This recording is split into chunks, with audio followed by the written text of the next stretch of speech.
man was actually there at the time of the assassination, right? As he said, right on that corner over there. Back a couple of rows, Yeah. so my dad had to lift me up. Yeah. I was like 11 years old. Yeah. He said, you're getting too big for this stuff, Right. So he lifted me up. We saw Jackie Kennedy and the president, of course, come around the corner. Yeah. And my mother had to be back to work, so we started this way, and that's when the shots started up here. Yeah. It was just after he set me down and we turned to go. Right. Then he said, And you heard them right up there? heard them up here. Yeah. Not only from this one, but from 501. Oh, is that right? Yeah, but there were at least 4 shots. And it wasn't the sound like you're bouncing around or whatever. You can definitely tell. Is that right? Not only that, we have bullet evidence that shows shots from behind. Really? Including the first shot to the president. Yeah. That one was right here, came out here. Yeah. It's at that level, at that same angle as you have right here. Yeah. And you were an eye and ear witness to it. Yeah. So you don't think about the stuff about the grassy knoll and more conspirators around the corner? I believe there was. Yes, I believe we had people shots from 4 places. Yeah. That we can place bullet trajectories and what happens after the bullet actually strikes. It continues. Of course, your physics take over and things happen. Yeah. The president moves right to left in the limo when he's hit in the head. Yeah. But he's hit in the head twice. It starts like this and then slams him back. Yeah. So we had one that hit him right here. Yeah. Okay, and he could have survived that shot. There was a lot of people, even in wars, that had plates put in their head. Yeah. He would have had some brain damage for a while though. And but the one in just not in the temple, but above his ear, basically. Right. Yeah. That was the end of it right there. He would have never. So did you see that happen? No, you didn't see that one. That was further down the street. My dad, once the shot started, I'm going, Dad, they're having a shootout. He's going, no, let's go. So we kept going. But the initial shots I heard between these 2 buildings. Yeah. And that's about the best I could do. At 11 years old, you wonder, well, did I hear it right or what? But then later, researching what I've done and all the stuff that I can come up with. The X down here is in the wrong place. Yeah. Okay. The shots that came from this floor, the 6th floor, could have came all the way down to as far as the last window on the 6th floor on this end, on the western end. Yeah. So when you get all the evidence laid out, and it takes quite a while to lay this out, you find that there's 4 shot places. 501, the 6th floor, the drain down here on the right side, the drain at the far back where the bridge and the stockade fence come together. So those are the 4 areas that I personally feel. There are people who disagree. People say a shot came from the records building right here. They have a deal about a guy behind the stockade fence right here by this big tree. But if you go down there and look on the back side of the fence, it makes good publicity and headlines to look at it from this side. And when you go on the back side, you have to be about 7.5 feet tall to shoot over that fence, unless some people are correct in assuming that this was an entry wound also, which I don't believe, because a high-powered rifle is not going to just stop this far into the body. I mean, it's not going to do that. It's going to continue. So, I feel like that was just some imaginary. So where do you think the X should be? Further up? Be further down. It should be about 1 stripe further down. I count the stripes in the street. If you count them down, it's at the end of the 6th stripe. Okay. Right now, that's just about where it was. It kind of floats a little, within a foot or so, right around there. They keep having to replace it because of the traffic. And there used to be a sign, didn't there? That right here, yes. Supposedly they're going to replace it. It's where the president went behind the sign. As a Zapruder filming. That's right. But that 7th stripe down there is what I feel like almost to it or at it. That's where he was actually shot.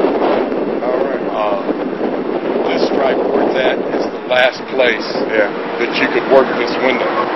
So it makes sense that they would place it at the last possible moment for their theory. When I say they, I mean the Warren Commission. Just doesn't make sense when you look at all the photos.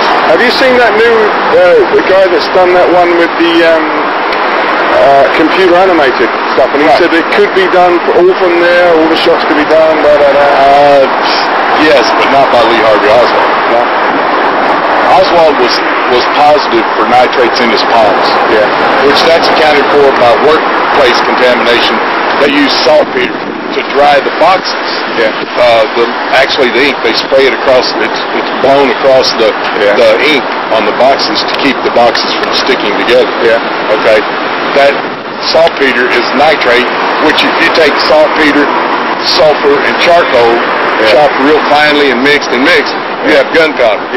Which the nitrate is very explosive, so you use the sulfur and the charcoal to slow the burn, so you can use it for a rifle propellant. So that's your black powder. That was determined centuries and centuries ago. But he was positive in his palms, negative on the backs of his hands and on his face.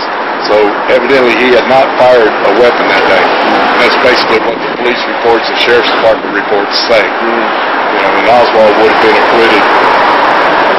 Interesting that Oswald didn't have any,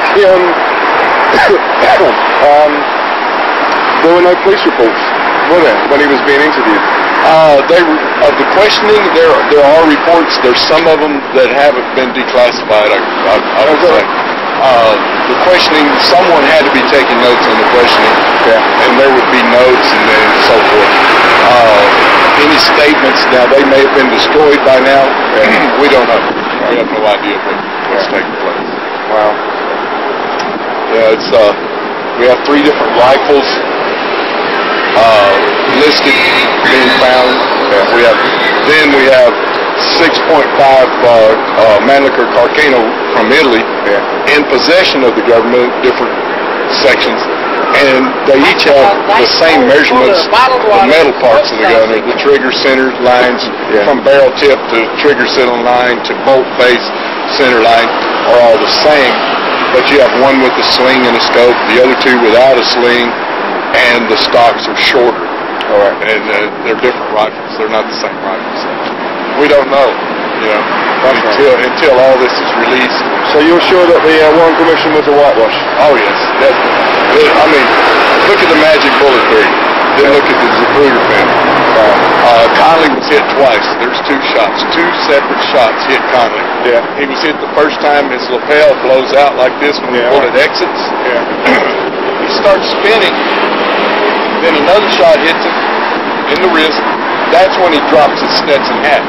It wasn't until after the lapel blows out and his cheeks puff up, then he starts spinning. That's when the wrist is hit and down into the leg. Okay. The president, of course, was hit at least 1 time coming out here. Depending on the theory and who you're talking to, they say this is an entry and there's an entry here. It could be 1 or it could be 2 shots. So then you've got 4 shots if it's 2. Then you have 2 that hit the limo right away. Okay. 1 skips off the pavement, and another one skips off the pavement down here and hits this bystander, James Tate. Okay, so there's as many as 6 right there. Then you got the president hit twice in the head. Okay, and then you have 1 across Jacqueline Kennedy. Then you have another one here on the sidewalk. There's 10 shots. I mean, however you count it. And some people say that the mark over here on the court building is a bullet that was shot this way that missed on the court building. I guess on the court building. See those yellow signs right in that area? Oh yeah. If you count that and you count a couple of the others, you could have as many as 12 shots. It's just, but how do you prove, at this point, which ones came from where? Sure. But the ones that actually hit, we're pretty close. Well, thanks a lot. I'm sure you're going to do some more business. Good talking to you. Thank you.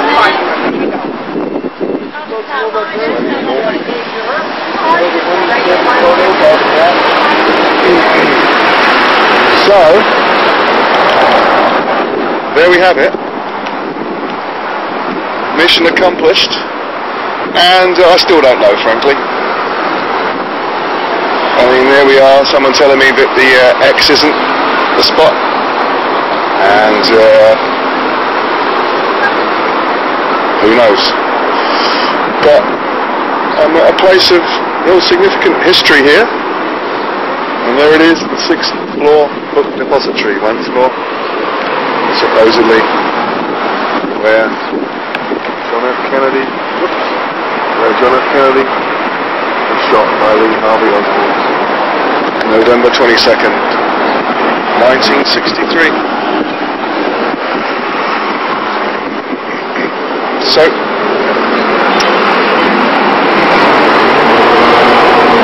as I was pointing out to these people, a few Americans realized that, for example, Governor Connolly, who was there in the car with Kennedy and supposedly got the magic bullet, was Nixon's first choice to become President of the United States. And Gerald Ford, who was on the Warren Commission, goes on to become the first non-elected President of the United States. Allen Dulles, who was on the Warren Commission, was involved with the disbanding of the Nazis after the Second World War. All these peculiar things that went on there, the coincidences were really amazing. And then, of course, you know, you've got this peculiar man, Jack Ruby. What was his involvement in it? All I can say is, I really don't know. I've no idea at all. A lot. I mean, it seems that all the people I asked there think it was a conspiracy as well. So who knows? Maybe a very small number of people do know now, but still nevertheless fascinating.